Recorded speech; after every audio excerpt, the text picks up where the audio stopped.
So Cruising the Collection came about as a result of the Collectively podcast that happened at the end of 2021. Town did a call out to people that identified as LGBTQIA+, if they wanted to get involved in coming into the collection, looking at work that they would respond to, and then create a series of episodes for a podcast called Collectively. Off the back of that, it was really successful, there was lots of engagement, and the core group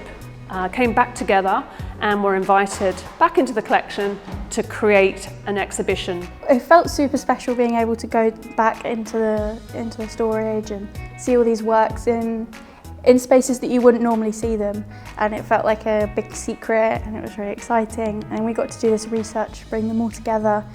and then seeing them all here is like this physical manifestation of all of the research. I think what was really important to us as a group, and there's 7 of us in total, was that when you came into the space there was a sense of queerness, that it wasn't a traditional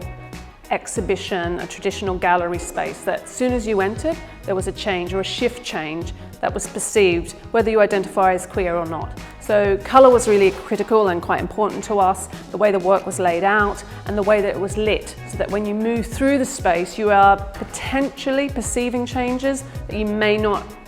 be aware of immediately, but kind of as you're kind of moving through, something is moving through you as well. Although we wanted the space to feel fun, and I think it does, there's also artworks which have really deep sentiments behind them, and some that have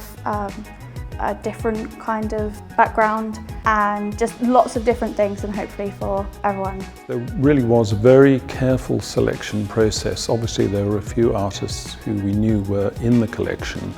but it was finding out what other works were hiding away. And this is one of the great things, was we have the privilege of looking into the store collection, and there were works which were unframed but which Towner were willing to have conserved and framed so that they could be put on display. We were doing it in response to kind of this intuition, these feelings, these codes that potentially we were reading, maybe even on a subconscious level. And I think what we've discovered, again then making Cruising the Collection and pulling this together, is that there is so many narratives and so many stories and so many connections that have either been ignored, buried, or just not known about. Also, there's some sort of subsidiary themes, the number of artists that are local to the area, the number of artists that are connected to each other, and several of the people that you'll see, John Minton and Christopher Wood being examples, took their own lives. Now, whether that says something about them as artists, about art, about doing this sort of work, about how they found themselves in the world at that time, or whether it's about, for those that were LGBT, their sexuality and their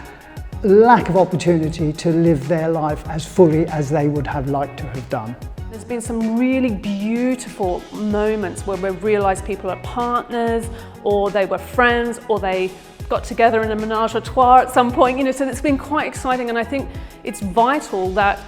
especially permanent public collections start going back into those archives, back into those narratives and those stories that have either been erased or forgotten, because it adds texture and colour to a permanent collection, and it also creates different stories and narratives and a way of seeing the work, and I think that's